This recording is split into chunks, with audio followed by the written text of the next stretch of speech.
Peculiar Bureau, the novel based on West Atlantic Films Entertainment. The Peculiar Bureau, Part 1, The Haunted Violin, Chapter 1, A Most Unusual Case. The fog rolled through Bloomsbury like a living thing, thick and yellow-gray, muffling the clip-clop of horses' hooves and the distant chime of church bells. Professor Cornelius Blackwood peered through the grimy window of his office, watching shapes move like ghosts through the murk.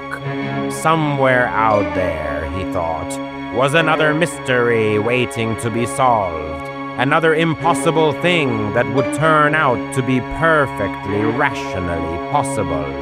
Professor, he turned from the window. His assistant, Miss Dorothy Finch, stood in the doorway with her usual armful of folders and her usual expression of patient disapproval. She was a handsome woman in her 40s, with sharp eyes behind steel-rimmed spectacles and gray hair pulled back in a severe bun. Blackwood had hired her 3 years ago when his previous assistant had fled after the case of the screaming portrait, which had turned out to be nothing more sinister than a colony of bats in the frame. Ms. Finch, unlike her predecessor, was made of sterner stuff. "Yes, Miss Finch? Detective Crane is here to see you. He says it's urgent." Blackwood's white eyebrows rose. Montgomery Crane didn't believe in urgency. The former Scotland Yard inspector approached each case with the methodical patience of a man who'd learned that haste made mistakes, and mistakes let criminals go free. "Send him in." Detective Crane swept into the room like a storm, his handlebar mustache quivering with agitation. In his hands, he carried a violin case. "Professor," Crane said without preamble, "I need your help. I've encountered something that defies rational explanation." Blackwood leaned back in his chair, steepling his fingers.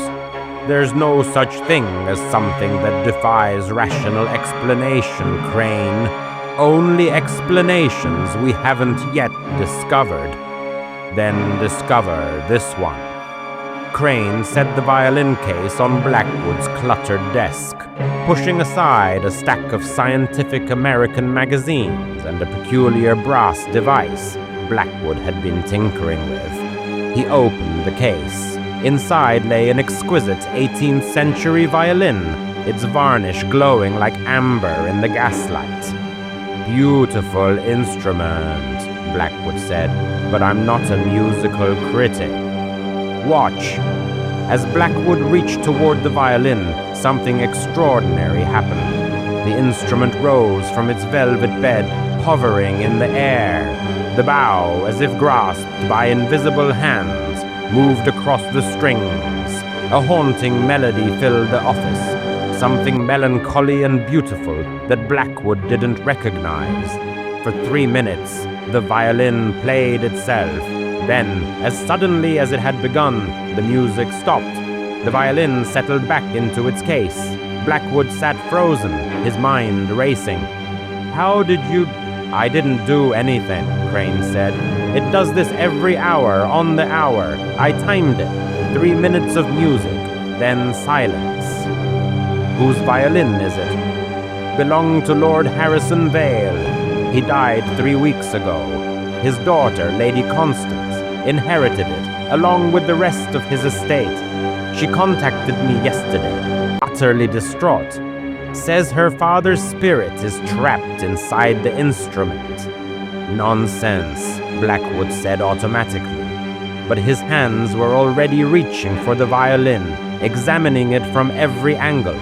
No wires, no apparent mechanism. The wood was solid, the craftsmanship impeccable. "Where is the violin usually kept?"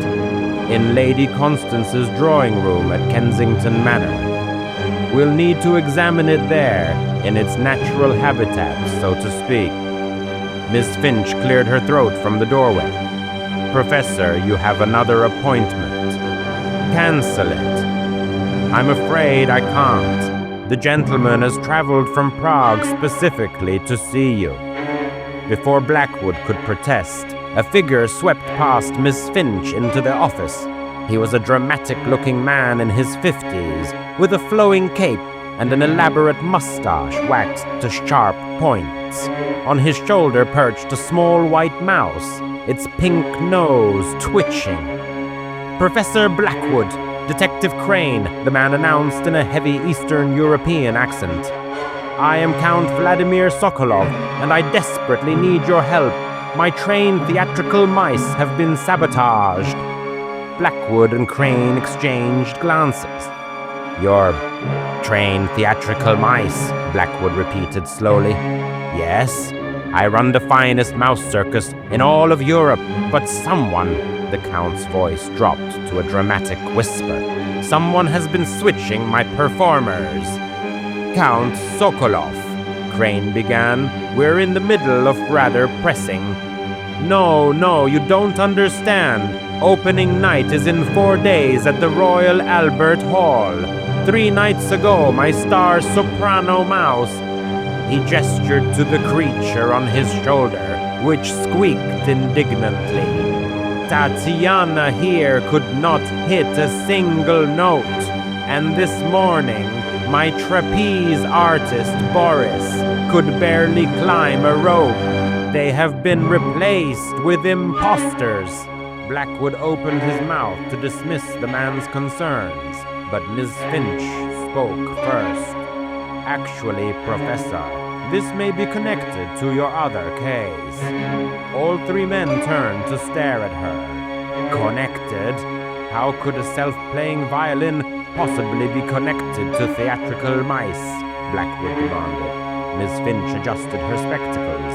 "Because Lady Constance Vale was once engaged to Count Sokolov 15 years ago before she married Lord Harrison Vale."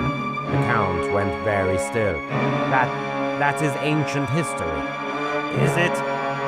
Miss Finch walked further into the room, setting down her folders. "Because according to Lord Vale's will, which I took the liberty of researching, his fortune included the theater, where the Count's circus is scheduled to perform." Silence filled the office. "Well," Crane said finally, "this has become significantly more interesting." Blackwood rose from his chair, his earlier exhaustion forgotten. Nothing invigorated him quite like a puzzle, and now he had 2 puzzles that might somehow be one.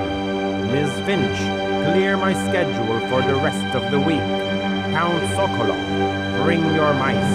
Crane, bring the violin. We're going to Kensington Manor." "But what about my circus?" the Count protested. "If I'm right," Blackwood said, "saving your circus and solving Lady Constance's haunting are the same task. And if I'm wrong," he smiled, "well, I'm never wrong." Chapter 2.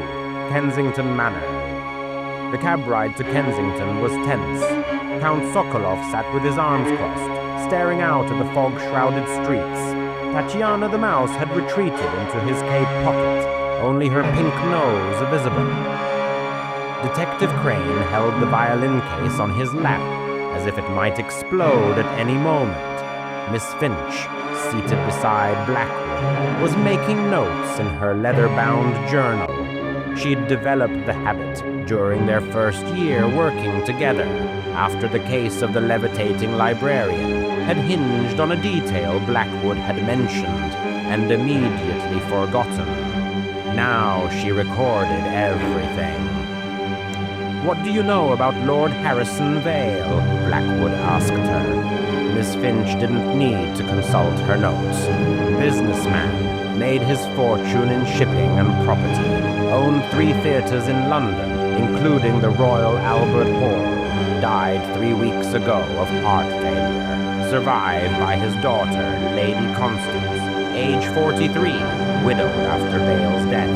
No other immediate family except a nephew, Crane interjected, Charles Grimsby. There was some sort of falling out between him and Vale years ago. I've met him a few times. runs a small theater on the East End. Not so small anymore, Miss Finch corrected. According to Vale's will, Grimsby inherits the theater properties. Not the violin, Blackwood asked. No, that and the manor go to Lady Constance. Blackwood filed this information away. In his experience, money was usually at the root of any mystery involving the wealthy. Love was the second most common motive, and pride the third. Here they had all three. The cab pulled up outside Kensington Manor, an imposing Georgian house with white columns and tall windows. A butler met them at the door, an ancient man who looked like he'd been carved from weathered oak. Professor Blackwood, Lady Constance is expecting you in the drawing room. They followed the butler through halls lined with portraits of stern-faced ancestors. Blackwood noticed Count Sokolov studying each painting with an expression of mingled nostalgia and resentment. You've been here before, Blackwood observed. Once, the Count replied quietly.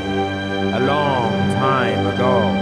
The drawing room was magnificent, all burgundy velvet and dark wood, with a fireplace large enough to roast an ox. But despite its grandeur, the room felt melancholy. The curtains were half-drawn, casting everything in shadow. Lady Constance Vale sat by the fire, her hands folded in her lap. She was still handsome, with dark hair threaded with silver and sharp cheekbones, but her eyes held a haunted quality. She rose when they entered, then stopped when she saw the Count.